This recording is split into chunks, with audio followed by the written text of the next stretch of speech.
Yo, what is up? It is Corey Jagon Marco back with Season 7, Episode 4 of the Dodcast. I am recording this on Thursday at about 7:30 a.m. Um, there is no frag of the week just yet, because normally I wait for the frag of the week to be done, but in this case I'm doing the Dodcast a little bit early, but partially I'm doing that because I heard that there's like next to no submissions um, the last I checked a couple days ago.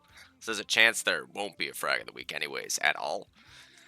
Uh, and yeah, if I need to edit this when War Within gets back to me to let me know what's going on, then I will just have to do that. I'm continuing this at my own risk. So, it's on me if shit goes south in that regard.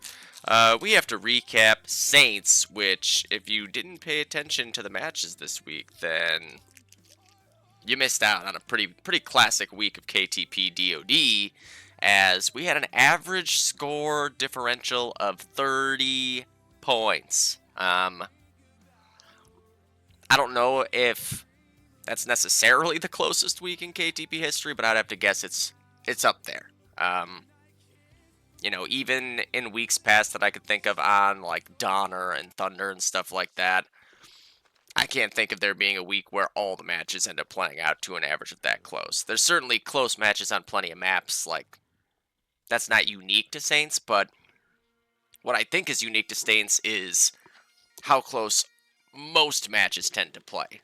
Um, the previous versions were close, but most of the time it was just like an allied assault.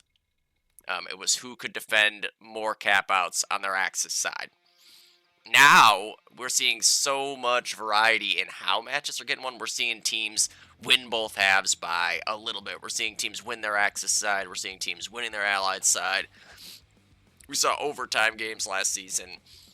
So yeah, I think Saints is getting tweaked on the fly has been effective for making the most competitive balanced map you can possibly, find out of the foundation of Saints itself. Obviously, you could probably just build a map from scratch and like fix everything on the fly with that. But when it comes to Saints itself and the basis of what that map is, I think it's getting pretty close to being as good as you could expect Saints to be and as balanced. But yeah, it was a really, really fun week for Saints. All right. I didn't get things set up very properly here. What's going on in here? Oh. Bam! Bam, bam, bam, bam, bam, bam. Oh, yeah, so as you can see, there was already a game on Anzio as well, but we're not going to spoil that. I actually removed the, up top. The scoreboard that we had for that. All right. So, do we have like a previous Saints frag of the week? Wait, I went too far back.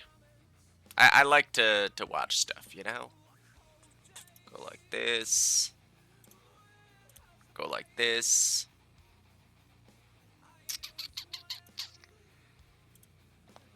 Never, ever meant to change.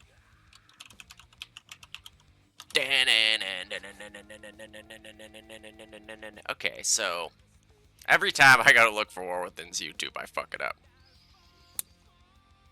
Again, I'm just sort of banking on the fact that if there wasn't any submissions as of the last time, what the hell's going on here? Then there's probably not by now. So I'm just gonna play an old Saints frag of the week to get us into the Saints mood. And I'm pretty sure we've got one on War Within's YouTube. I'm pretty sure. Oh fuck! Goddamn! What am I clicking? 5 days ago. That's Anjou, Solitude, Railyard, Saints. There we go. There we go. Now, if in the event that this frag of the week is actually made and I just was wrong, then I will probably just cut this out. Cut, cut, cut, cut, cut, cut, cut. Is this Caleb? I actually forget. I think this is Caleb, yeah. Yeah. Bam.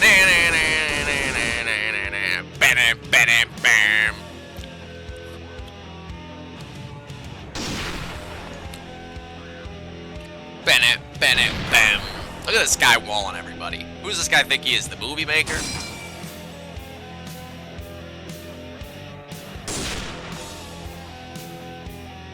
Bennett, bam.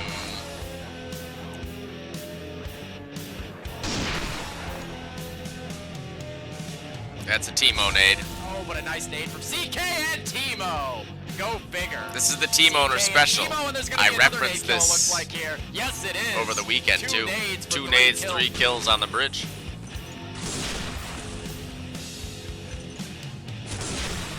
Oof.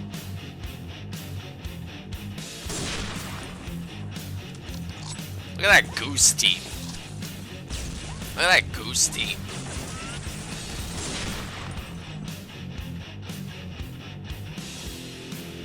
No Brino in that game, it looks like, though. You know how I know? Because somebody would have already been naded by him. I would have seen it in the death notice. It's like 30 seconds. Someone would have got naded by now. Oh, insta headshot.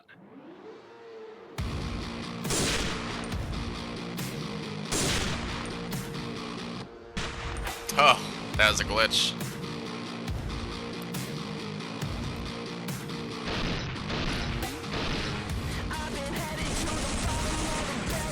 I forgot MP was playing for the Wickets at that point. Stark, look at it. I mean, some of this is kind of prescient for what happened in the matches this week. This is too. It's kind of interesting. Did that guy die? Okay.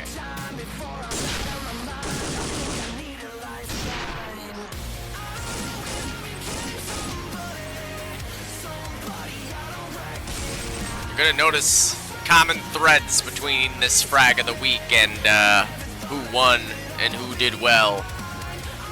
And this is what, 2 seasons ago? Stark again. PDX special. Look at that crossfire.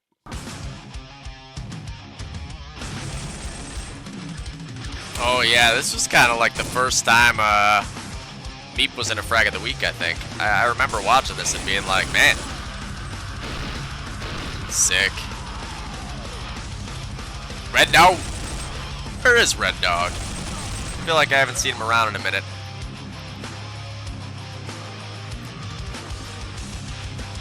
It's very old school frag of the week soundtrack right here. Devin's still alive. Oh, and kaboom Oh, with the yeah. bar snipe at the end of bridge there to take out Devin. And another one for kaboom.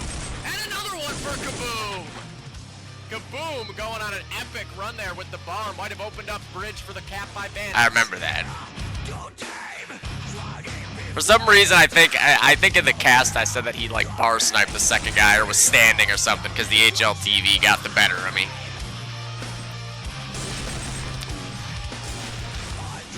Kevin. This is kind of prescient now too. Kevin back to playing a different class. Wow.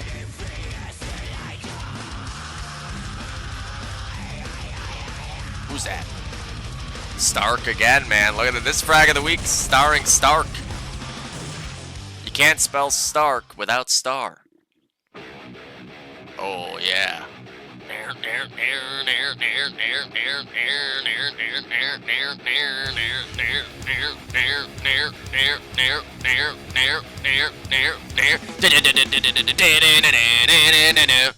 Go!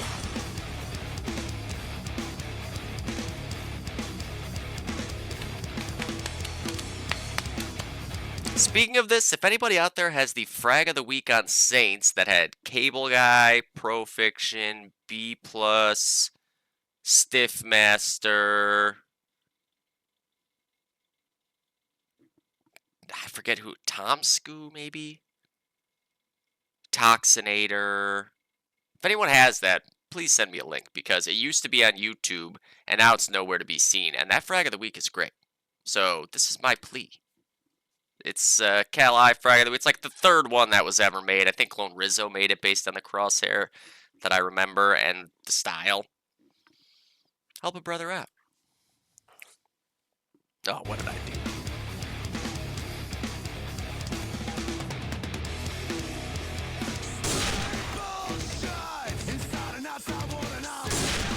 Look at Darren. I mean, again, pressure. Luke. Where is Luke? Why isn't he playing? He does still pop up in the Twitch chat, thankfully, at least. Cody.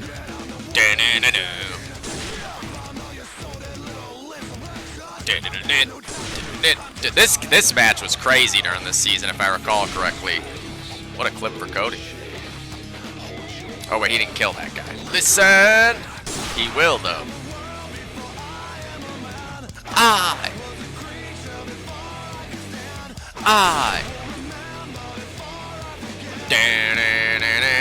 Uh-oh, CK. What's he gonna do?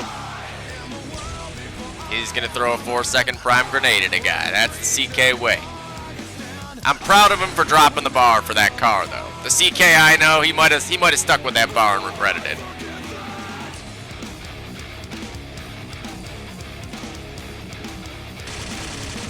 Justin, oh yeah, with the Tommy. This is ridiculous. I mean, that's insane. You give a player with good aim a Tommy gun, the thing is a laser beam. Good luck. I've seen Tox use the Tommy gun too. It's really not fun to play against. Listen, where is Nightmares? He was playing last, well, he was supposed to be playing last season, but I don't think he ever actually did.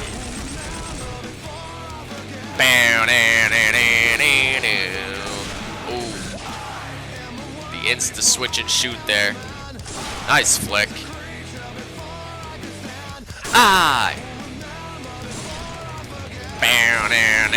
Luke. Oh, that was an 8 kill. I thought he got that Garant kill.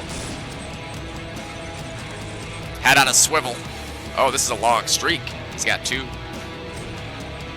3. I just noticed the kill counter down there. 5. That looked like it was a kill, but he got robbed. 6. 7. Back alley push. 8. This spot is always sketchy to get into. 9. He's gonna get wall by wall within, isn't he? Oh no, he didn't. Wow, 11. Jesus, Luke. Not cool, dog. Bobby. Where is Bobby? He was in my Twitch chat last night. He's not playing. Remember when it was a tank here? It's very unfortunate when it was. Later. You don't want Bobby with a Garand. He will put you down. Is that a cap?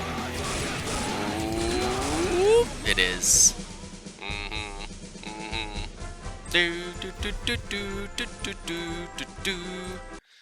Let's see. Oh, I didn't realize there was a Fincher demo uploaded here now too. Any other new ones? That went up like right away, which was that is a demo that needs to be up right away. All right. Now, let's get on to Saints. What games did I cast? I casted this, I casted that. Did I cast this? I casted that, yep. Didn't cast this. Casted that. Didn't get to cast this. I was really hoping that somebody would have the HLTV of this. No luck so far. Casted that. Casted that, right? Yeah. I casted almost every fucking game this week, to be honest. Which is what I like. I want HLTVs sent to me so I can do as many as humanly possible, including my own game. There just didn't happen to be an HLTV of my own game. All right, so starting it off, I guess going in order. Expired versus the Wickeds. This game ended up being closer than you might have otherwise expected. Expired, it looks like a powerhouse in lower this season. But the Wickeds put up a very, very good fight. All right, well, 193 to 114 is the score. Allied side 95 to 61 for Expired, then 98 to 53. Pretty reasonably close in both halves here. This is actually like maybe the largest score differential of the week, and it's not even 80 points. That tells you what we're working with this week. It's crazy. The Wickeds did have BLK and Matt ringing for them, and they both did excellent. They both put up like about 30 kills a half there. Certainly helpful. But first half, I can tell you so apparently it's SK. It's pronounced like SK, like it's Q, but in Polish it's pronounced like a K. That's what Bullet told me. So I've been calling him SQ just because I see a Q there, and I will probably forget and call him SQ a lot. But this guy he was, again, just out of this world. Fincher as well. Pizza Hut had he had a 5K. It was like 5 kills in about 5 seconds. Very nearly an ace. Like, he got a 3-bar spray, picked up a car, got a kill with the car, got another kill with the car. The 6th guy got killed by someone else. They cap out there. If not for that, this could have been a very different game, to be honest. Certainly, obviously, it would be way less than a 1 cap out difference, but the momentum is a very real thing in this game, all right, so 4 stunt, 27 on Matt, 27 on Pocho. He has been playing excellent on the heavies. He had a great game here. 26 on BLK, 21 on Man, 15 for Bullet and Jiraiya. And on the Expired side, 36 for Fincher, continuing to have an epic season on the heavy. Same for SK. How many times will I call him SQ is the question. 32. And then you had 25 apiece for Hadriel making his season debut. Looked very good. Pizza Hut with 25. Going water as well and getting that cap out clip, which was crazy. 22 for Budagast on the sniper. 21 for Raven. And then on to the second half, 98 to 53. The kills were +3 in favor of Expired. On the Wicked side, Mand, of course, he's one of the studs of the league. 38 kills for him there. 36 for Pocho, as I said. A great game for him. He continued that trend on Anzia, but we won't talk about that yet. So 36, 26 for BLK, 25 for Matt, 14 apiece for Bullet and Jiraiya. And on the Expired side, Fincher, 38 kills. He had 74 kills. I believe the MVP ends up going to SK. Just because he kind of he really set the tone. When Expired wasn't getting much production out of anybody else early in the game, he was at I think 20-3 at one point on Allies, and was just an absolute hat trick plus machine. But Fincher with 74 kills, just as deserving. Raven with 30 on the car, SK with 28, 22 for Budagaz on the sniper, 20 for Hadriel, 18 for Pizza Hut, and Expired. Keep that O. And I don't know who is likely to beat them. There's still a couple matchups that they have that they're gonna have to pull through before we can say these are the guys. But right now, I'm taking Expired, I think, over almost anybody. They just look very well rounded. You got Fincher on the heavy, putting up 70 kills a week. You got SK on the rifle, putting up about 70 kills a week. You got Raven. He's not even the guy putting up that 70 kills a week because he's just putting up 65. Hadriel on the other heavy. They got a bunch of guys that can play a bunch of different classes. If Raven has to snipe, he can snipe. You got Budagast there to snipe. It's just a really, really well-rounded team. And, right now, I think they're probably the favorites. But we'll see what happens when they go up against, Easy Company and No-Go. I think actually it's just Easy Company that's undefeated still. No-go is still one of the strong teams, but we'll get to all that. Actually, we'll get to all that right now. Carr with a huge win here to get on the board in the win column. 141 to 127 over no-go. Certainly, it's been talked about how much of an upset map this can be because it's such a chaotic map. And it's close games, overtime games, things of that nature. And in this case, Carr, who had not won yet, up against the undefeated for a long time straight. No, like I think the last time No-Go lost was last season, like week 4 or 5. They made a lineup swap at that point, and then they just ran the table, got the silver 2 or bronze championship all without losing along the way, and then continued winning this season up until here. And this was a really fun game to cast again. If you didn't get to see any of these games, you should really go watch the cast because they were a lot of fun. All right. So, in the first half here, it was, holy shit, Shreddies, you playing a low res, buddy. 59 to 52? Looks like it, yeah. 145 to 138, the kills in favor of Carr. Now you'll notice what the story is here, right? This is the story right here. These two guys were the big hitters, as you expect. But for the no-go side of things, Jared had 31 kills. He was just killing everything, man. He had an excellent game. He was pretty much trying to do anything and humanly possible to win this game. 31 on the STG, 26 for T. Also had an incredible game. 24 for Ryan. 20 for Kush, 19 for Deidro, 18 for Manga on the Carr side, 35 for Illusion, 26 for Shreddies, 22 apiece for Piff and Virus. Virus had a really strong half on the bar, and you don't think of Virus as a heavy, but 22 and 19, kind of like making sure Broken Bridge is never getting out of hand and succeeding at that. 21 for Handy, 19 for Kenneth, and then on to the second half, 82 to 65?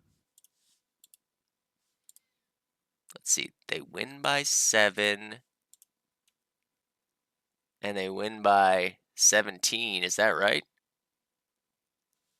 Is this a 62 to 59? So they lose by 7. And then they win by... And they win by 17? Or they win by 7, and then they win... I don't know, okay? I don't know. I can't tell for sure what these scores say. The math isn't adding up for me. I did the math myself as well, and I'm pretty sure that 141 to 127 is correct. You know what? I think I have the screenshots. I'm just going to pull those screenshots up here. Where is it? Expired Wickeds. Did I do this one on delay? I think I did this one on delay. Fuck me, I don't have the screenshots. Shit. It's fine. Just ignore that side of things. On the no-go side, this is, as I referred to here, Stampin' T. 43 and 15 for T on Allied side is just insane. What a fucking half. And 30 and 20 for Stamp T at the end of the game. Like, I think in the last he had definitely multiple lives where he had nearly 10 kills without dying. And I think one of those came right at the end where he was just kind of like pushing straight through Bridge, trying to go will the team to a cap out. Came up just short. Same for Jared, 30 and 20, 22 for Manga, 19 for Deidro, 12 for Twist, no cushion that SS. And then on the Carr side, the 3H boys, Illusion and Piff, 41 for Illusion, some crazy streaks in that demo. 36 for Piff. We talk about it all the time how good his Axis sides are. Like, just so reliable. There's a couple guys who have established that they will always have way above average Axis heavy halves. Piff is one of them. Star, Crawd. It's not easy to have good halves with the STG, and a lot of times you kind of got to play aggressive. That seems to be the thing. Like, you can't just take two. If you're a crouched STG at long range going up against a crouched bar, you're gonna lose that fight. You got to kind of close the gap and play the surprise factor a little bit. 19 for Shreddies, 16 for Kenneth, 14 for Handy, 10 for Virus, but most importantly, a W for Car here. And no go for the first time in a long time, feeling the taste of defeat. Why is my streamer mode enabled? Get the fuck out of here. Oh. Oh, shit. Oh, shit. Oh, shit. Alright. Well, that means nobody's gonna see this today. I'm gonna have to do some editing. It happens. These things happen. The fuck shit is playing here and stuff? Alright. Anyways. Well, that answers that question. I can just go back, edit that part out, watch the frag of the week when it comes to me, probably tomorrow, slide it in there, do a little cut and paste, and make this thing work. On the plus side, that means this can come out as soon as I get the frag of the week. But this won't be out today. It's now 8 a.m. on whatever day this is, Thursday. Alright, so moving on. Moving on. Where was I? There. Didn't get to do that game. Here we go. Okay, so Easy Company versus a DoD team. This was a battle of undefeated teams, and Easy Company are the ones to come out on top this time here. Remaining undefeated. 155 to 90 for Easy Company. So, in the first half, and really in both halves, big hitter, Stark. MVP here again, 41 kills. Okay, first of all, 90 to 21 is the score in favor of Easy Company on their allied side. 181 to 155 plus 26 on the kill totals. The big story on a DoD team side was the rifles and Baron. You know, those are kind of like those are their big three here. Savage, Azilla, and Baron have been very consistently putting up big numbers for a DoD team. And then on the Easy Company side, obviously Stark, Die Life, Kevin, Laura has been playing outstanding. Three-sided quarter, getting to snipe here. You know, it's really been a team effort, I guess, on the Easy Company side. Everybody's got, I mean, just look at the frag distribution there. There's a reason that's 181 kills, and you don't have two guys putting up like 45 kills. It's because everybody is carrying their weight. So, for a DoD team, as I said, 38 kills. Savage is the Rookie of the Year, man. It would be very difficult for him not to be called the Rookie of the Year. Even if he just like fell off a cliff for the rest of the season, he has looked ridiculous. You know, I said it reminds me a lot of like Colin when it comes to a source player moving over to 1.3 and having it all. You know, Asani as well. You know, I think those are kind of like the really best examples of players who are good players in source and then come over to 1.3 and are immediately like high impact statistical anomalies. You know, Secretly is another really good one. Although Secretly, the only problem is like sample size. Like he's not really played like a full season ever. He's always kind of like he's playing a couple matches here and there. I'd love to see Secretly play a full season at some point just to see what kind of numbers he could put up, because in the small sample size he has, it's a crazy stat line. But Savage, and that's the thing, right? Like you see other guys come through and like they've got the raw aim and everything at first, but like they're still learning the game. For Savage, it looks like that's not it at all. Like he's got it all. His game sense is off the charts. His intuition for 1.3 is great. And 38 and 25 against like basically it's spicy. You know, it's a large chunk of spicy. A 4 straight finals making team here. And was it 5? Was it 5? It might have been 5 straight finals. Whatever the case may be. It's one of the best teams during KTP, period. And Savage puts up 38 kills on a car. Azilla puts up 37. Baron with 29. 21 for Meep.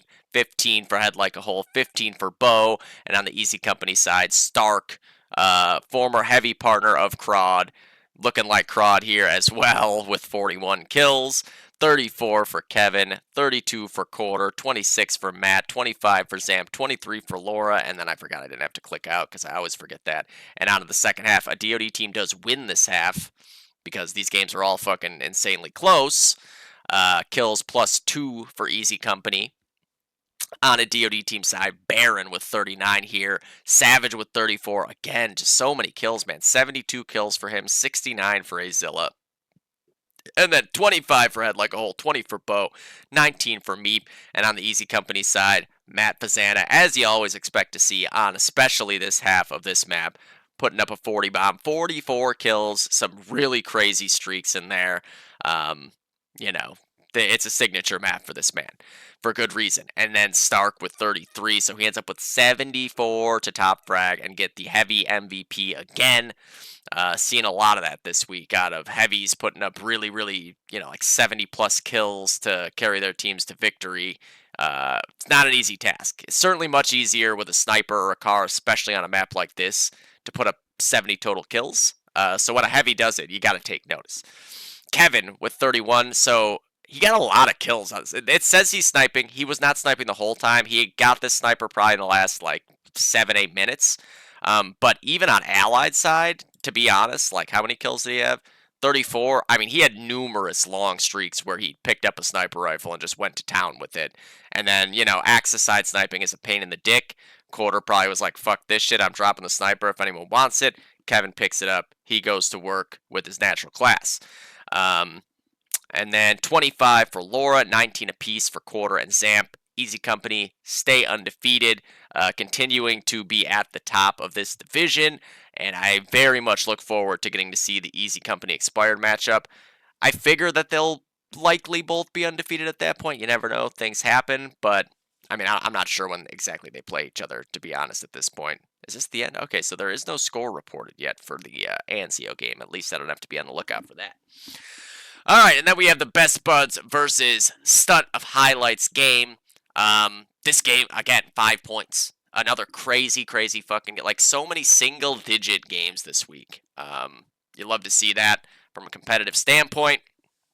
So, I believe this is first half? Yes, this is definitely first half, because I'm remembering what happened in the second half now. So, you're killing me. You're killing me with these tiny screenshots, guys. I think this says 84. I casted this game, right? This game I casted. I'm pretty sure.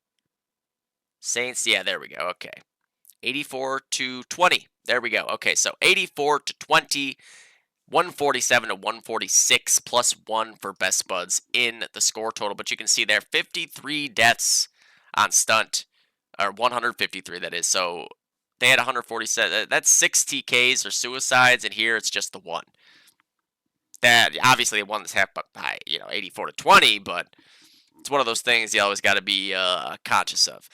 So, on the Stunt of Highlights side, PLK, of course, has been a stud, getting to car now, not having a Stas anymore, gets to go out there and just shoot guys once and kill them. Same for Vanaki. Vanaki, who also had a nutty game last night. 29 kills for him there. 26 for Top, looked great on this map as well. 23 for Sirio, 18 for PFG, 6 for Matt. And on the Best Buds side, War Within, of course. Great week. I mean, whenever he's sniping, these are the kind of numbers you expect to see out of him. Chicago Legend also looked excellent this week. Bromley ended up the MVP of this game. As you'll see with the second half, he had 30 here. 26 for Hopper, 16 for Big Bird, 12 for Epion. And there it is.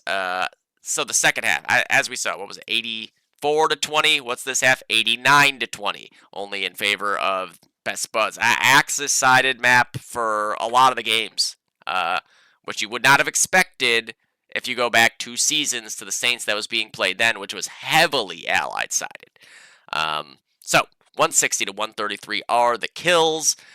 28 for Top for Stunt, 24 for Matt, 21 apiece for Vanaki and BLK, 20 for Sirio, 19 for PFG, and on the Best Bud side, Bromley was the MVP because this half, he was just an absolute menace to this team, running around I swear to God, every time you looked at Adam, he was behind the other team somewhere in a crazy spot, holding a crazy angle, just fucking with them, man. He was just toying with them, and in ways that were making it so every time it looked like Stunt were maybe about to get bridge, get pushed up, be able to settle things down, because they didn't need to cap out or anything. They just needed to get bridge for any, I think, 2-minute span or 2.5 minute span would have been enough.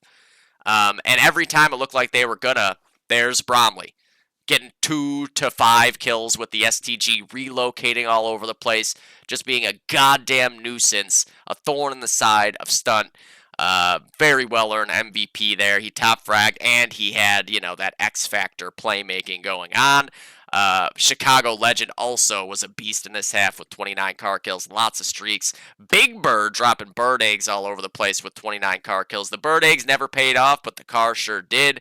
War Within, a great Axis sniper half at 27 and 24. And then Hopper and Epion with 20 apiece. Best Buds get into the win column here. A well-earned win. It looked dicey for them after the first half. The map is generally considered Allied-sided. But I think most people know it's one of those things where it's like, it's Allied-sided overall, but if the Axis can wrestle control, then it's going to be really hard to break through that. Like, unless you break through it immediately. Like, they get bridge, you kill the guys on bridge, you immediately get bridge back. If they have a chance to get set up, it's tough to clear the Axis out of all the areas that you got to clear them out of. The slab, the archway, the fireplace, four-way, double doors, lower green, up in your double windows, coming out of water, alternate spawn exit, up to the trees, up to the well, up through the back alley. There's just, it's a wide area of things that you have to deal with, which Bromley took full advantage of, just being in weird spots. He was like prone at the ladder at one point, like face in the ladder. I think he got 4 kills there. So yeah, both sides play Axis-sided by about a cap and a half, but Best Buds are able to win by just a smidge more on their Axis side. All right, on to the upper side of things. I'll start with our game. G-Skill 113 to 108, another single-digit point affair. I wish there was an HLTV for this game because it was a very, very fucking crazy game. Very close. So, first half, Allied side for G-Skill, 52 to 51, 148 to 139. The kill total, I think, is a little deceiving because B's lagged out at one point. So he definitely didn't just go 10 and 8. I have no idea how many kills he actually had, but it was more than 10. So for TMC, 30 for Jesse, 29 for Sean, 26 for me, 24 for Jules, 20 for Devin, and 10 for Mitch. But again, it was definitely more than that. And on the G-Skill side, 30 for Chuck. He sniped excellent in this game. 28 for Alex, of course. You can set your watch to Alex and good performances. 24 for Milo and Taylor. 23 for Timo. 19 for Andrew. And then into the second half here, 61 to 57. G-Skill, just every time it looked like we were going to maybe break through, G-Skill was there with one of their players killing, like however many of us it took. Everybody on G-Skill had a moment on this half where it was just like they needed to come up huge, and they came up huge. So on our side here, what do we have? 34 for Jesse, 29 for Jules, 26 for Mitch, 23 for Sean, 22 for Devin, 16 for me. And then on the G-Skill side, 37 for Andrew, massive half on the car there. 28 for Alex, 27 for Taylor, 26 for Milo, 18 for Chuck, 14 for Colin. And the first TMC versus G-Skill game goes the way of G-Skill. Just really, it was an all-around team effort by them. Like, I swear to God, every one of them had a moment where it was like they were the one guy that was standing between us and getting bridge or getting beyond bridge, and they came up with as many and then some kills as they needed. So yeah, good game to them. It was a fun game, man. Single-digit game or single-digit point differential games are always so much fun. I know you might think like you want to just go blow teams out, but this is like, to me, the point of what playing a competitive anything is, right? Like, losing in a game like this is more fun to me than like going out and winning by 600 points. Like, I just don't see the point in that. I can go play in a pub if I want to like go blow somebody out by 1,000,000. Being challenged and competed against is the point, and I love playing games like this, win or lose. Like, I don't think you'll ever see me come onto a Dodcast after a loss in a game like this and be like, I just fucking hate everything, this is bullshit. Like, this is what it's all about. This is why I love T3 and NSA, because then it was like every game with them was fucking intense and crazy and an adrenaline rush. Like that's the fun is being pushed, being challenged, and it's good to have G Skill to do that again. So now moving on over. So there's one game I didn't get to cast here. Well, two if you include my own. Lobsters versus GSR was, I guess, a barn burner from what I understand. I was really hoping that somebody out there. It's the Thunder Chicago server. Hold up. When's this? March 23rd, 2025 at 10 p.m. Is it this one? No. This one.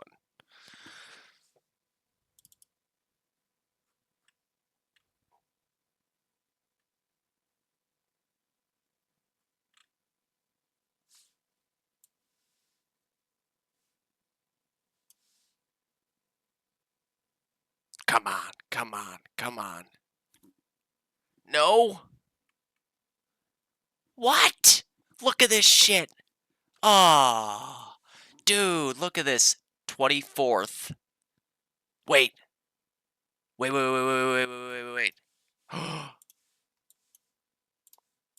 Oh, boys. Boys, I think we got it.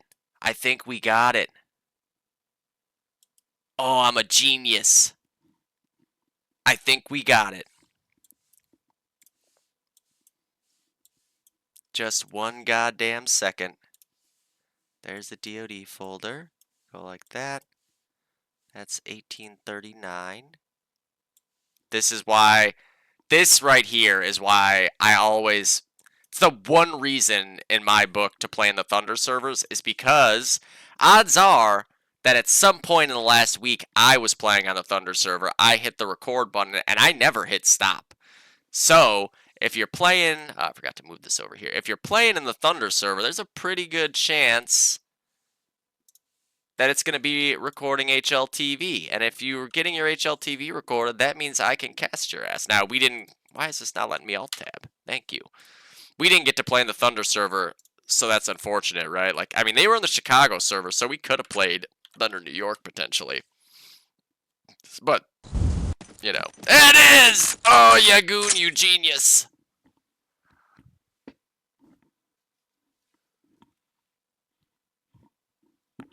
What a god.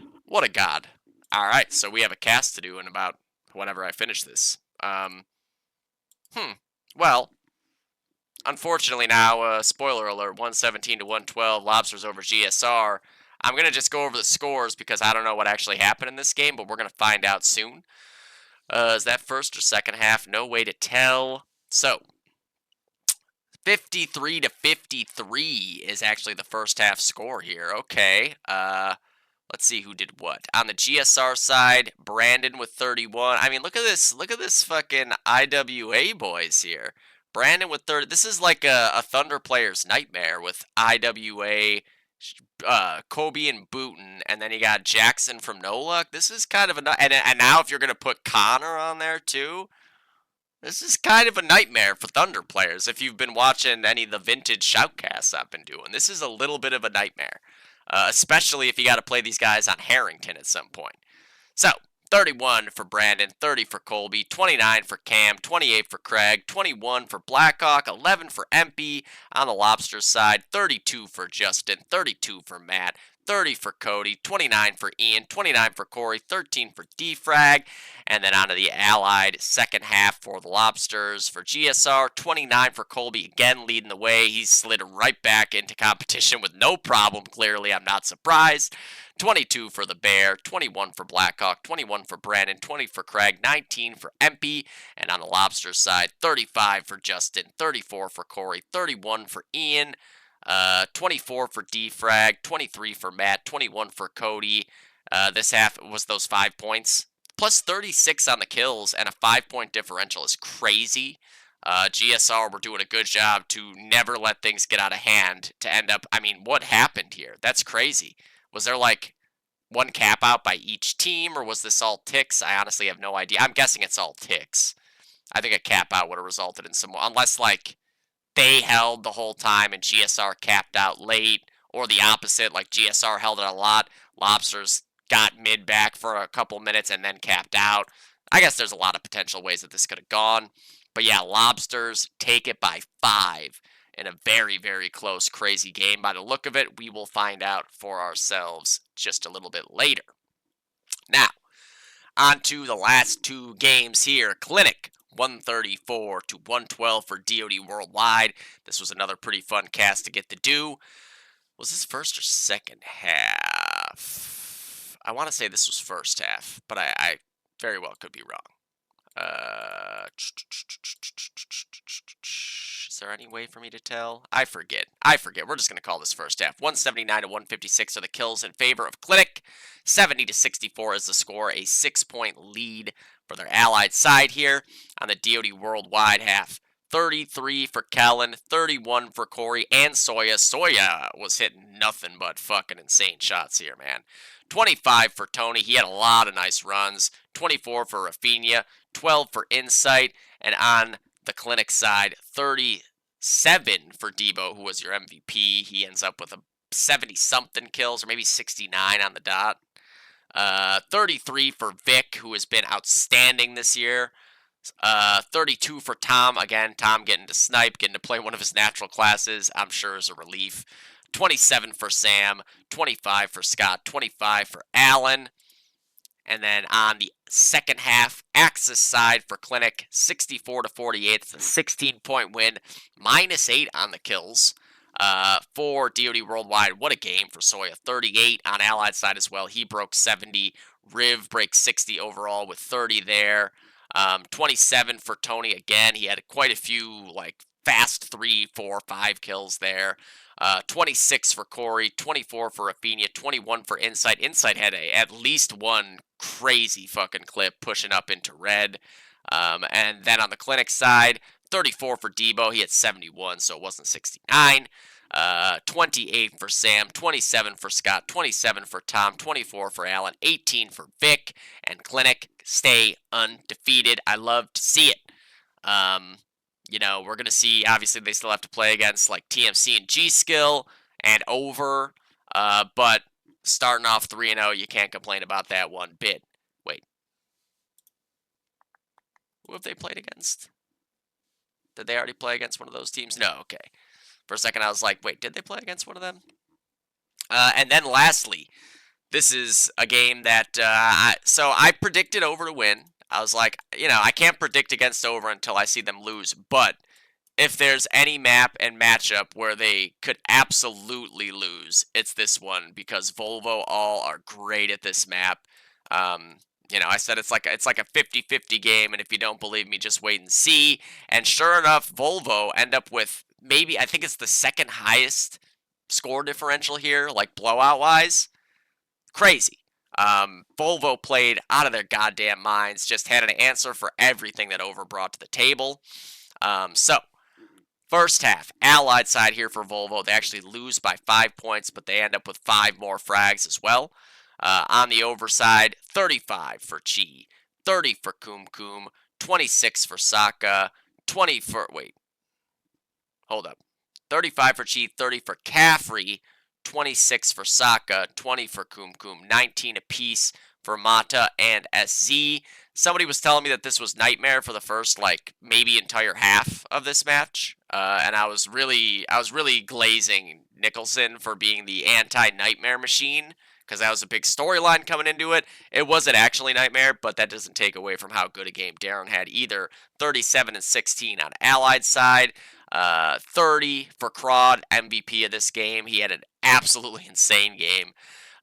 28 for Paul. Again, I talked about how good he is on this map, especially in that broken area. And with him and Crawd over there, Over just could not get anything done. SC we've seen have some really crazy games over there with Caffrey. And Caffrey 30 and 25, good. SC got held down this game. The Crawd and Paul team over there was outstanding. 22 for King, 19 for Manor getting in there this week, 18 for Scotty, and then on to the second half. Just a big old blowout here, by measure of the other games that were played. this week on Saints. 102-45 on their Axis side. Basically 60-point difference. Plus 7 on the kills for Volvo. 4 over, Chi. Just a great game overall. He continues to be... I mean, I haven't looked at the stats because I know my stats aren't good. So I just ignore them right now. But I'm sure Chi is right up near the top. 28 for Kum, 26 for Saka, 24 for SC, 21 for Mata, 20 for Caffrey, and then on the Volvo side there it is Crawd with 38 on the STG, just barreling through Broken. What are you supposed to do against that? We talked about how overwhelming that can be when a guy is just fucking coming at you with a heavy. Like, if you have a rifle and you miss, you're dead. If you have a heavy and you don't hit, like, your first 2 bullets, you're dead. It's a tough play style to make work for you, but it's also a tough play style to make your play style work against. And when it's going, like it was in this game, it's just dominating. How many times have we seen, like, on Armory constantly out of Crawd 2, it's the same thing. Just taking the fight straight forward and assuming you're going to miss. Like, you're not gonna hit every shot. And he's right. Like, this game, you don't ever see anyone, like, shoot 95%, I wish we had stats like that. Maybe that's something the demo analyzer can do. Tell us what the shooting percentage is like for players of all shapes and sizes or whatever. I'd like to know, because I miss a lot of shots. I feel like I see a lot of shots miss, whether you're a sniper, whether you're a rifle. So it's a good thing to bank on, playing with an automatic. Like, you make the other guy miss just by playing so aggressive, and then you don't have to worry about hitting every shot. You have a heavy. As long as you hit 2 or 3 shots out of those 30 or whatever, you get the kill. Paul with 31 as well. Just a huge presence everywhere with the car. Him and Crawd both played out of their goddamn minds in this game. Darren with a 25 and 24 half on Axis is also very impressive in my book. It's not an easy side to snipe on at all, and even going positive at all on your Axis side is impressive, let alone also getting 25 kills. Scotty, 24 and 17, Manor with 24, Kingyo with 20, and Volvo knock off over no longer undefeated. Just Clinic and G-Skill left standing with that O next to their name. I'm not sure when those two teams play each other. It could be this week. We're going to find out. Is it? They do! And hey, if you need anyone to tell you how dangerous Clinic is on this map, I'm the guy, because Thunder had historically not lost much on Anzio before this Clinic game, and this Clinic game was a blowout, basically, and had threw everything into doubt on Anzio for Thunder. Like, we were never the same on Anzio after this, to be honest. It went from being a map that, like, if you were forcing us to pick a map to play against anybody on, we would have probably picked Anzio. Then after we lost to Clinic, it was like, are we really that good on Anzio? Like, is there maybe a lot of holes in our game that if a team is able to exploit them for even, like, 10 seconds, we're fucked? Like, these are the questions you gotta ask, and we don't have the answers to them. So we were never picking Anzio again after that. Although we might have picked it in a final against T3 and won, but that was a risk, Actually, I don't even think we picked Anzio for that. I think they picked Anzio, if I recall correctly. And in my book, it was kind of like, well, we need to win the first map because we're going to lose on Anzio. So yeah, that is a very interesting match to me this week. That's the clear match of the week in the upper side. 2 undefeated teams going against each other. What do we got on the lower side? No-Go and a DOD team. Expired and Carr. That's a tough draw for Carr, but it's on Anzio, Stunt Wickeds. We're just gonna ignore. I mean, I'm not gonna tell you guys what happened in it. I'm sure many of you saw already. Anyways, we don't even have the score reported here for these guys yet. Poor Best Buds get a W, and it's not even up on the board yet. And then Easy Company versus Best Buds is another good game. There's a lot of good games set up here in lower this week. Okay. What's the match of the week? I mean, I'm inclined to say it's No-Go versus a DOD team. Expired versus Carr, I think, will be a good match as well. Honestly, all 3 of these games are sick, but when it comes to in the standings, No-Go and a DOD team, both 2-1. Carr is 1-2 versus an undefeated team. Easy Company is an undefeated team playing against a 1-2. Like, both those games, I think, will be very good games. And obviously, if either of those undefeated teams gets a loss here, that's huge. I just think this no-go versus a DOD team game is the most likely to be a fucking crazy game. But a map like Anzio, like, Carr could easily take this game because Anzio is not exactly a chaos map, and that's the kind of playstyle that Expired is looking for. Whatever. Stunt versus Wickeds. I'm going to favor... hold on. So the lineups were Jiraiya, JJ, Leto, Mand, Bullet, and Pocho versus... Oh, they're right here. Versus exactly who you'd expect because they only have 6 players. Serio, PFG, Thompson, BLK, Vanaki, and Matt. If I had to guess, I would say Vanaki will probably be the best player in this game, and then Matt will be the second best. I just have a feeling that Matt is going to be hitting like a bunch of crazy 1-bars and standing STG 2Ks. They might do something crazy like Matt is always pushing up through Z and like into Bridge House on Axis side, I imagine Mand will do something crazy to mix it up and snipe on allies, Carr on Axis, top frag. Just a thought. Yeah, so, I'm going to go with Stunt in this game, but, we'll see what happens. We'll see what happens. What's next? Alright, so Expired versus Carr. On the Expired side, last week at least, we had a Raven on a rifle, Pizza on a rifle, SKE on a car as well. We had Hadriel on a heavy, along with Fincher. And then we had Budagas on a sniper. They have a lot of guys who can slot in anywhere. Nitrox can be in there playing anything. Faraday can be in there realistically playing anything, probably heavying. Coffee, probably heavying. You can see this man snipe too, though. You never know. It's a very, very strong team across the board. It almost doesn't matter what lineup they put in there. So much experience and frag power on this team across every class. The Fincher and SKE, I'm just going to keep saying it like that until the man himself comes in and says, this is exactly how you pronounce this thing. Then I will fix it.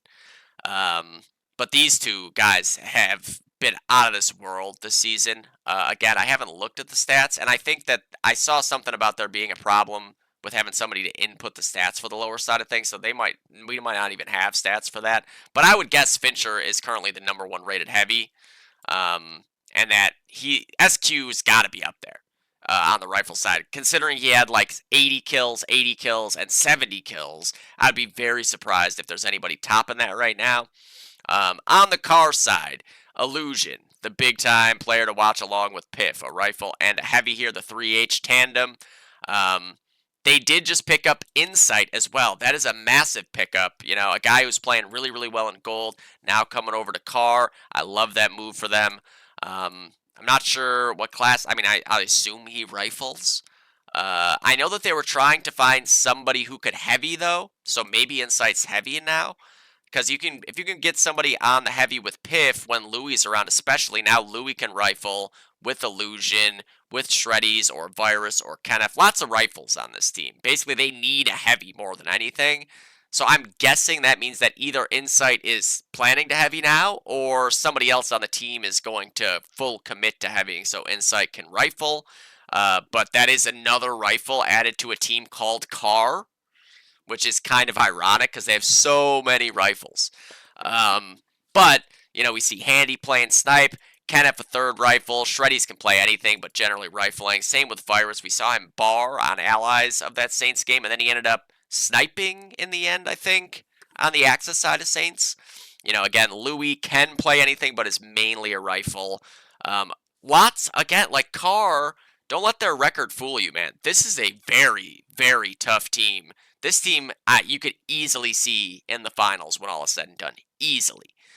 When you got two guys who can just go hard carry mode like Piff and Illusion, you are never getting an easy win against a team like that. And then you add in all the other talent they have in here on top of two guys who you just like expect 70 kills out of most of the time. You know, Shreddies has been a bomb player forever. Master Kenneth has been one of the better third rifles on the lower silver side of things. We just saw Virus X with a bar put up a good performance a week after putting it up with a car. Louis has been, you know, a championship winning player in both silver and gold. You know, draft winning with me on the rifle. And then now you throw Insight in there, who is another guy that can play anything, very versatile, very good, whatever you're going to put him on. You know, I'm not sure who their main sniper technically ends up here. That's the thing, right? They're mostly straight up rifles. You know, lots of rifle on this team. I would have loved to see them on top of getting in, since when I saw Arachnid join a DOD team, I was like, oh, so that means Head Like a Hole is going to stop sniping, so Arachnid can snipe. He hasn't really played, so, I mean, if Arachnid needs a spot to play, it would have been sick to see him join this team, so you get a full-on sniper and add Insight to the mix. Then that team, I mean, I look at that starting lineup, and I actually think it's the best starting lineup in the league now. You know, I mean, in this division, to be honest. But that's not what happened. Just me playing GM here a little bit, just looking at the needs of Carr. You know, but you never know. Maybe it's just Arachnid hasn't been available for the first couple of weeks he's on the team. I just think that if you get Arachnid on the sniper and Nick can play something else too, like that just, it ups the team even more. You know, it makes an already strong lineup even stronger. So we'll see what happens with that. You never know. But, I mean, again, I'm picking Expired because I'm not going to pick against them until they lose. I think they are the strongest looking team in lower right now. Them and Easy Company, obviously the two undefeated teams. The frag power on Expired is just insane. But again, with the caveat, much like the Volvo versus Over game last week, I'm picking Expired, but I can see a lot of ways that Expired can lose this game. And many of those ways actually involve them being their own worst enemy because they play so aggressive. You know, the play style of these guys is just aggro, aggro, aggro. And on a map like Anzio, that's not the move. Lennon, Harrington, Saints, like, these are times where you can get away with that for the better of the team. On Anzio, that can lose you the game from time to time. Same with Railroad 2. You know, these are the kinds of maps where a team like Expired could get themselves into some trouble with their playstyle. I've seen it time and time again out of some of them, where it's just they're too good for their own good. So they just get way out ahead of themselves and go looking to mow down a spawn wave, and then, like, that guy pushed up, so now this flag isn't able to be capped, or this flag is no longer being watched, and now, like, the rotation is a mile away, and now this whole side of the map is gone because one guy got a little too frag happy. These are the kinds of things that can really fuck you on a map like Anzio, that over-aggression. Over has the same problem on maps like that. Over is also really good at Anzio, too, though. They find the player, you know, their players find a way to kind of balance that on that map. I haven't gotten to watch Expired as a team play Anzio yet, so I don't know if they have guys that are going to be able to balance that out a little bit. You know, like, if Fincher is going to go push up with a bar or with an STG, is Hadriel going to be there locking down street?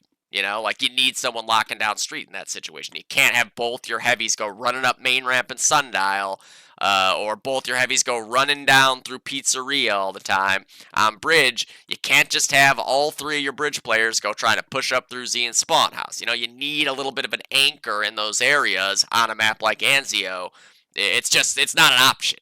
You know, especially against a team like Carr, who is going to be very evenly matched up with them on a lot of levels. So that is kind of, I think, the story to be on the lookout for Carr to have a way back into this game. We saw it just last week with Piff and Illusion. When the other team got a little bit too frag hungry, both those guys made them pay hard. 4K, 4K, 4K. Team down all of a sudden. And a W. So I'm picking Expired, but again, with a fucking capitalized caveat here of I see just as many ways that Carr can win this game as I see Expired winning them. So we'll see. Again, I'm not picking against Expired until they lose, but to me, this is the Volvo Over game of this week, where, like, if you think the 3-0 team is clearly going to win against the 1-2 team, you haven't been paying close enough attention to DOD over the last 20 years because there's very clear openings for Carr here. So, moving on, Easy Company versus Best Buds. This is another interesting game to me. For Easy Company, Laura, Matt, Kevin, Stark, Quarter, and Zamp. That's generally been the starting lineup, right? Obviously, you could see Hey Hi or Mike or JP get in there on whatever class they need, and they're fine. For Best Buds, Hopper on a heavy, War Within on the sniper. That'll be a key. Really, all three of these guys, all four of these guys are going to be very important this week. War Within on the sniper, the heavies dealing with the plaza side, and Chicago Legend on the bridge. Big Bird another car, Epion third, QD and DB the backups. They haven't played yet. I think they're kind of like emergency backups. I think this 6 is generally the 6 you can come to expect. For Best Buds, who's going double windows is my question, right? Chicago Legend, I'm 90% sure has generally been a bridge player. I think he's very capable of doing the double windows job. If he can just get a little bit of practice in on, because it's a lot different than bridge, as I'm having to deal with myself right now, as somebody who has literally never gone bridge with a car in my life. It's very different what you got going on over there. So who's going double windows? Is it him? Is it Big Bird? I don't know. I'd probably, I guess it depends, right? Is Big Bird more comfortable going, is he very comfortable going bridge? Could you send him plaza? Does he feel okay there? Is Chicago Legend more comfortable going plaza? These are the questions you need to answer, because you're going to be dealing with Stark and Zamplet over there. And if you let Stark get going like he did on Saints, it's done and dusted right there. Because when a heavy is running train on you on Anzio, it causes too many problems for everybody else. On Axis, if you got a heavy in Sundial, in Meat Locker, up main ramp, just running a train, everyone is fucked. On Axis side, you got a heavy going through sewers, up onto bridge, going through Ivy, out to grass, out to spawn house, pushing through Z, pushing up rope, pushing behind pizza. It's a slippery slope, so got to be very wary of that on the Best Bud side. Now, Hopper and Bromley are the guys for the job, right? I don't think that's going to be a problem at all. The one thing that comes into play is when Hopper and Bromley are dead, it's going to be on the rifle in the plaza. Or if you want to get crazy, you send War Within plaza with the sniper if you feel confident enough in the other 3 on bridge against the bridge team. But that's, again, a little scary because you got a pretty fucking hefty bridge rifles here on the Allied side in Kevin, Matt, and Laura. This is a team on bridge that can also run train over you. So you kind of got to be a little wary of that when you're sending out your resources to each side of the map.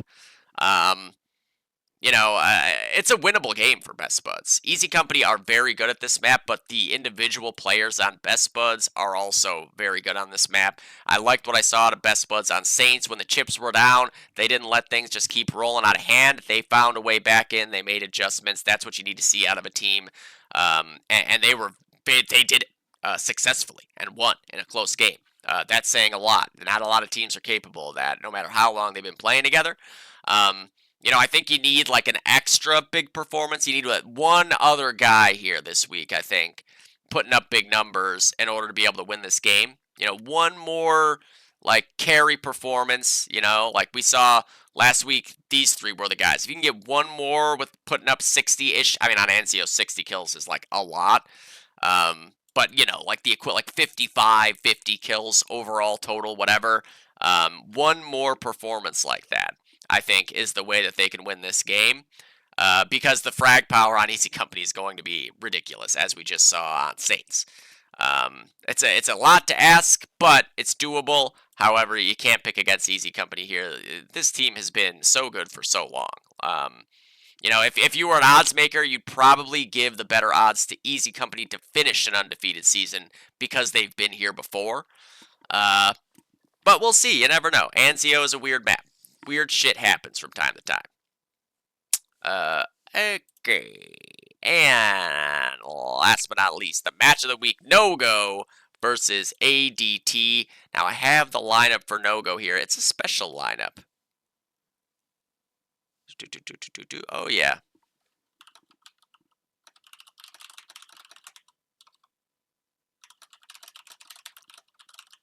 Alright, so where did the lineup go? Dedro, Spoon, Compton, Matthew, Coy. Wait, that's 1, 2, 3, 4, 5, and then they got to choose the 6. It's OG no-go, N-O-G-O. So yeah, you're getting to see like old school no-go lineup coming out this week, which I love. Dedro, Greg, Matthew, Coy, Tony. Who's the 6 gonna be? I don't know. That's an old school no-go player right there, for sure.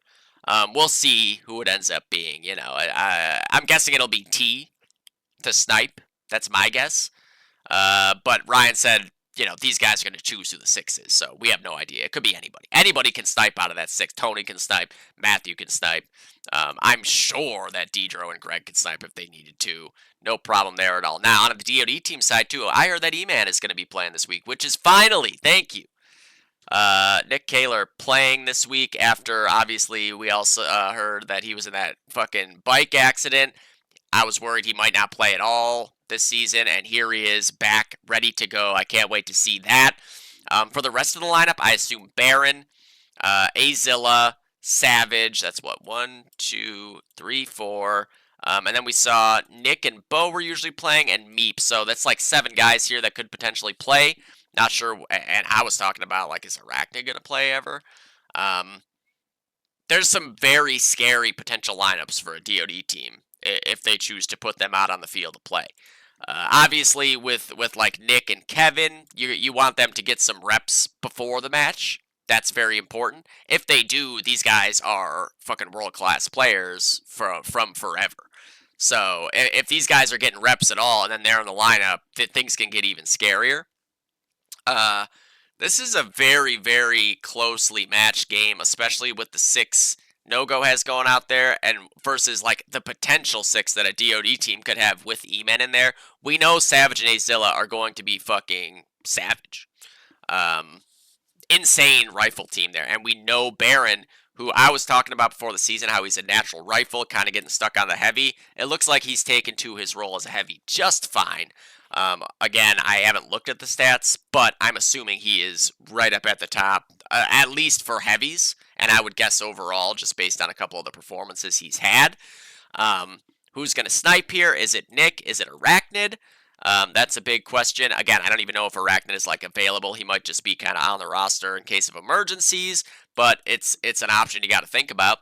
And yeah, like this, there's a lot. G can come in heavy.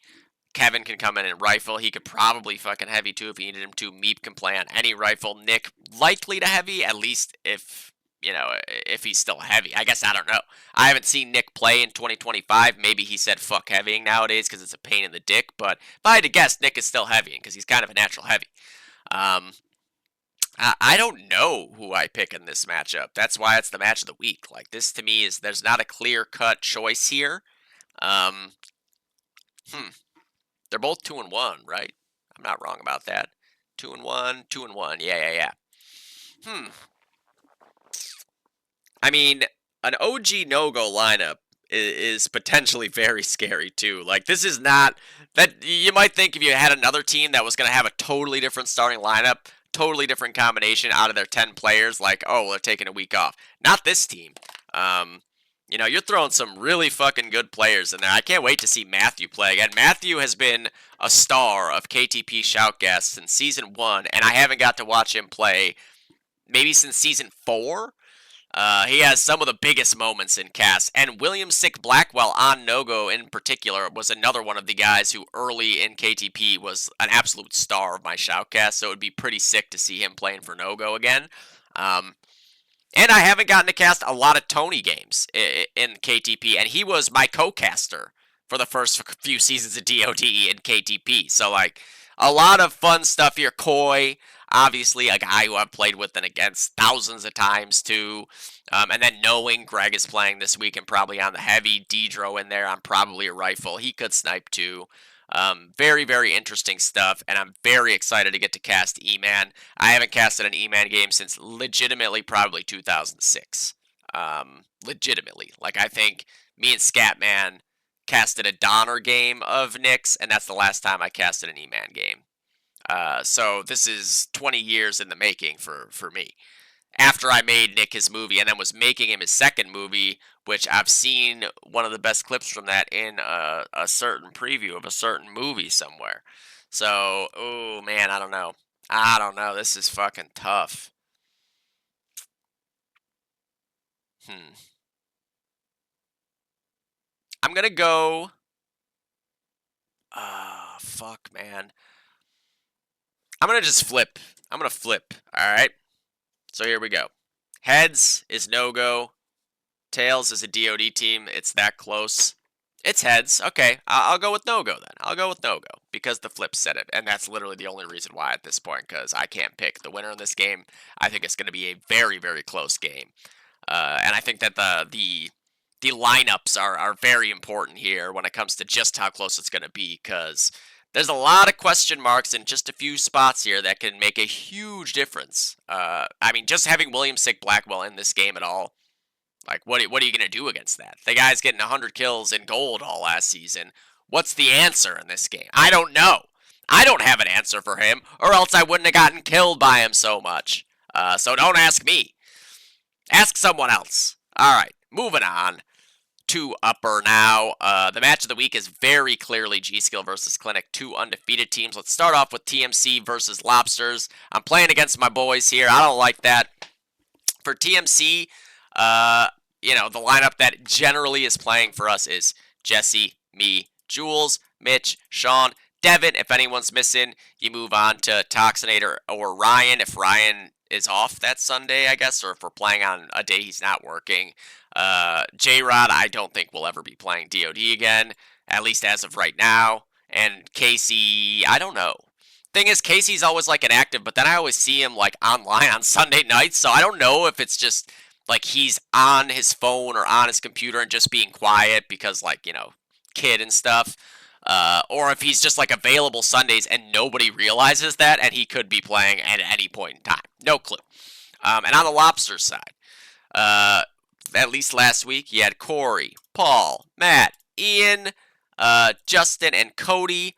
I assume that'll be the lineup, but there's a lot of guys who could be filling in any spot. Nick, Ben, John, Kev, all sorts of options here. I actually don't look forward to this match because CK, there's a lot of players on a lot of maps that I know how to play against and make them not do what they want to do. I have no idea how to stop what CK does on this map in particular, on his Axis side especially. So there's a lot of matchups I would have been totally fine with this week. I would have happily played against G-Skill or Over or Clinic, although Clinic would be likely to give me PTSD on Anzio. I haven't had to play them on that map since then, and I don't want to start now. But like this is one individual matchup that I think is extremely X-Factory this week, Jules and Ian as a sniper matchup. We just had this matchup on Saints last week, and Ian was dominant. Put up numbers very reminiscent of what he put up in the match this week. So that's a fun one. The heavy matchup, Matt and Cody up against Jesse and Mitch. That street battle is very, very important. And guys like Matt and Cody know how to play this map, maybe more so than any other map, especially how to be successful, how to make your opponent not get to play his game. I'm not going double windows, so I have no idea what to expect this week. And I'm going to be in Canada on bad internet and a bad computer. So my stats are just getting worse and worse week in and week out as I continue to have a million excuses for why that is. The real excuse, I'm only playing DoD like once a week, and that's not enough to play in upper. You're not going to win games that way. Or play well individually at very least. The other guys are carrying me a lot of the time right now, but really just need to play a little more DoD, a little less Marvel Rivals, and Counter-Strike. Third rifle matchup of Devin and Defrag is another good one. Devin wants to third rifle and likes to third rifle, and I don't understand how anyone can want and like to third rifle. Baffling to me. And then Justin, who I assume will be going double windows. I could see them trying to do something weird and like send Ian double windows on Axis 2 maybe. I doubt Defrag's going doubles. I could see Corey going double windows, and maybe he should stay away from me on your Axis side, please. throwing his nades being useful that way, but I'm assuming it'll be Justin. It's kind of a more favorable set of angles for Justin's insane aim and reaction time. And CK is really good at bridge. So that's my guess for what's going on there. We'll see what happens. Good luck, have fun. Again, like everything else aside, I really don't like playing against Corey on this half of this map. I probably have some of my worst Anzio halves individually when he's going that axis side bridge route against me when I have a Garand. I just don't know how to deal with a guy who's just running into spawn house over and over again with a suicide nade in his hand. I don't know what to do against that. Or running down short ramp with a 3-second prime nade in his hand and like bunny hopping all over the place. What do you do against that? What do you do?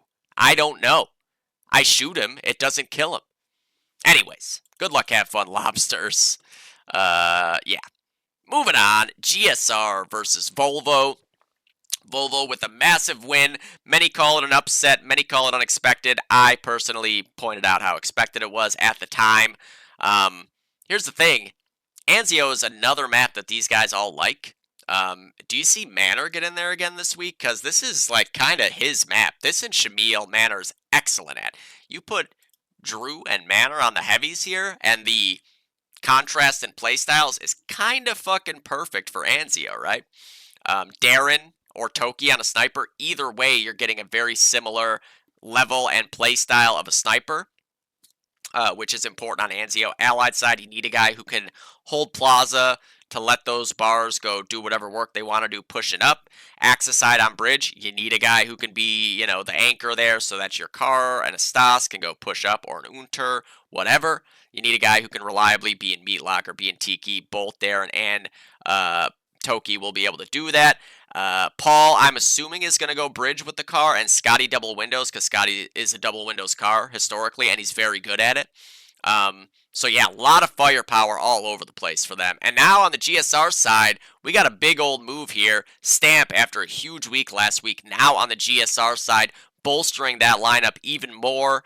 From what I understand, Empy and Svelty no longer going to be in the lineup here. So you're looking at a team probably, right, like Blackhawk, the Bear, Jackson, Brandon, that's 1, 2, 3, 4, Shogun, and Stamp. So who's realistically, you got Jackson's a rifle for sure, the Bear probably sniping, Shogun on a rifle. Did I say Booten already? Jackson, Booten, and Shogun on rifles, which is a nightmare for a Thunder player. Cam on a sniper, and the Stamper brothers on the heavies. This is a fun team.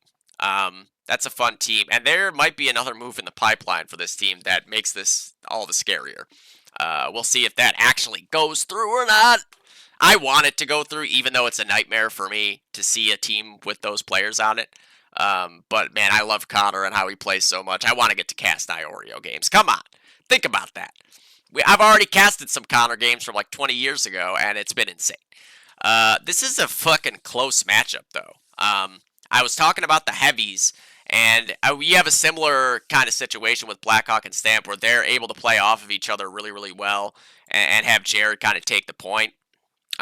So it's kind of like, Blackhawk versus Manor, Jared versus Crod. Who's going double windows here? On the GSR side, I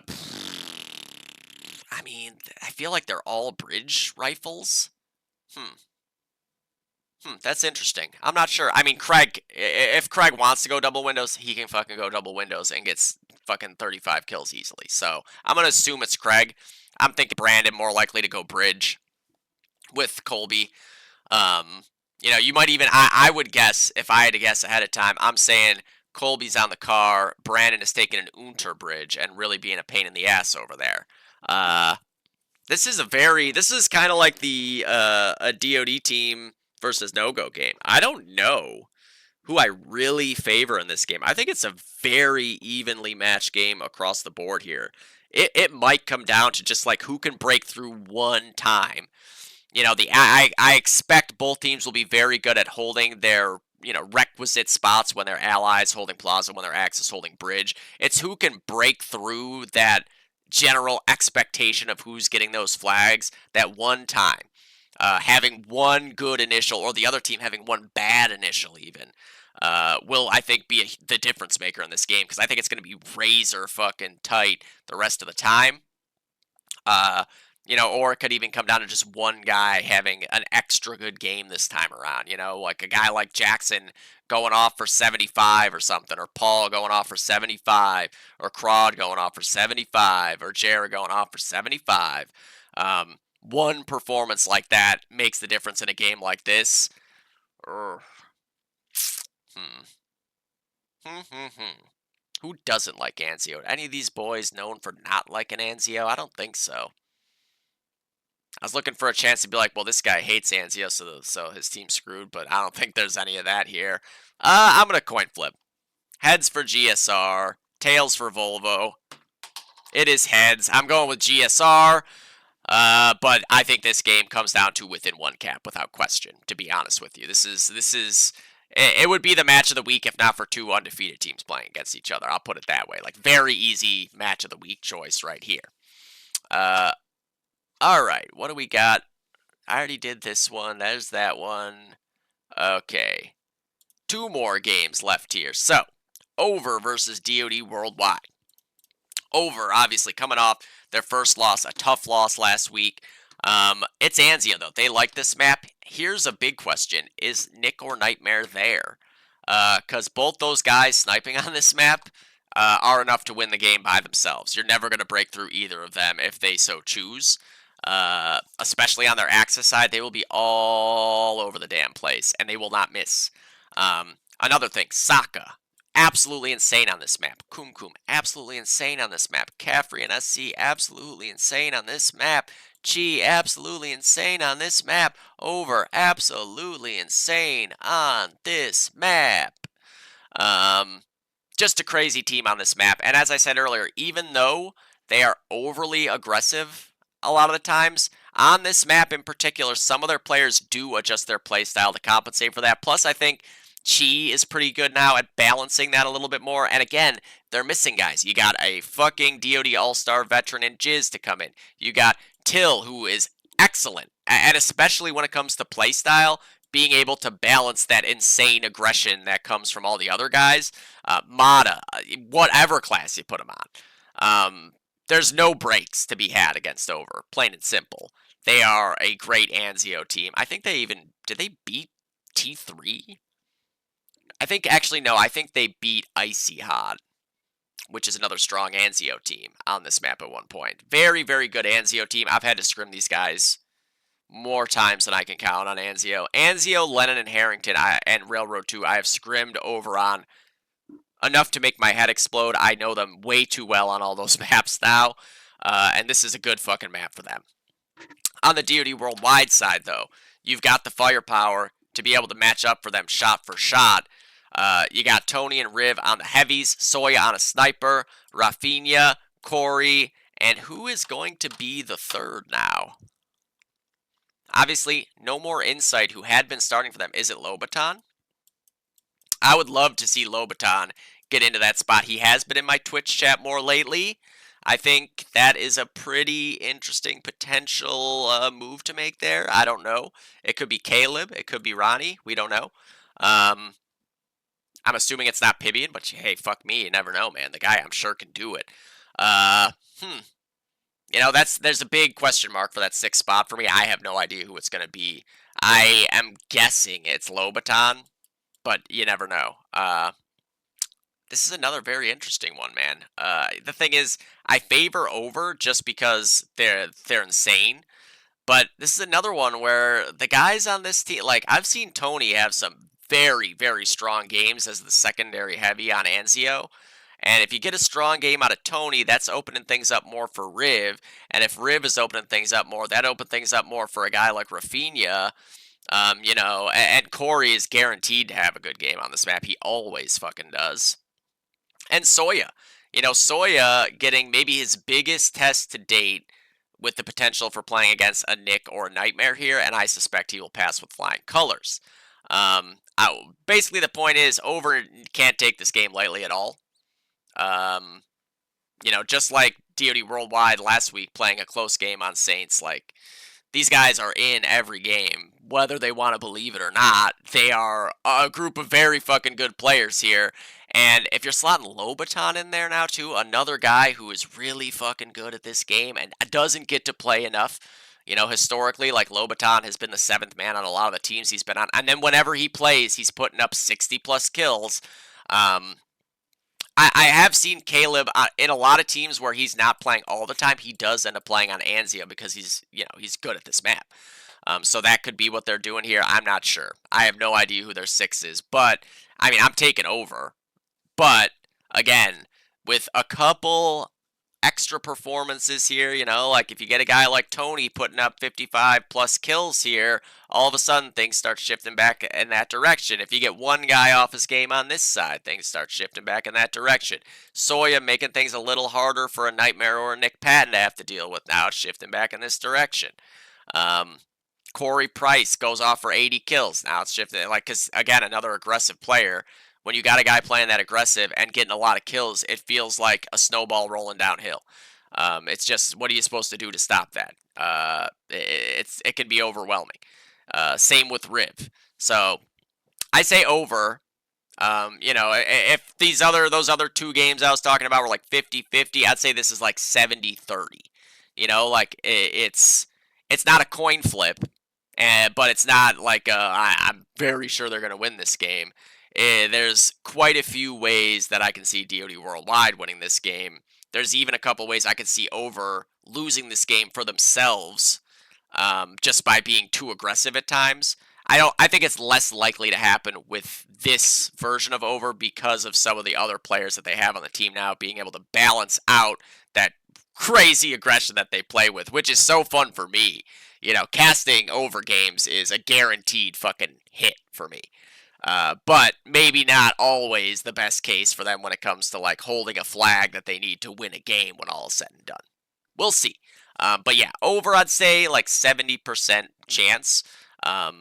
And quite a few win conditions on the DoD Worldwide side, but maybe needing kind of like a perfect storm of those things to come through to be able to break through. I mean, what have we seen Sokka do on this map, man? We've seen some fucked up shit on Sokka on this map. Remember that one clip? Goes up in a loft with a Garand, gets 4 guys on bridge, all headshots, all flicking around. What is that? Caffrey running up fucking main ramp, getting 4 kills? Nightmare going 80 and 15? That's a lot to overcome for anybody. Like, when it pound for pound, over might be the best Anzio team in upper this season, to be honest with you. I'm sure G-Skill will also be very, very strong on this map, and they have a unique way of playing it, especially Taylor and Milo, that can be very tough to deal with. Andrew is a natural double windows car as well, which is, there's not a lot of those.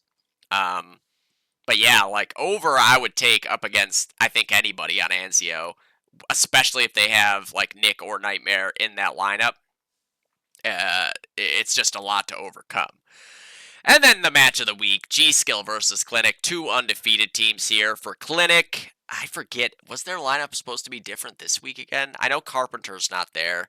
I'm guessing it'll be Tom on the sniper, Sam on the third, Scott, Insom, Vic, and Debo. But we've seen, obviously, a couple times where somebody was missing. Allen gets in there. Schmaltzy gets in there. You could see any number of weird versions of that lineup. And on the G-Skill side, what was their lineup last week exactly?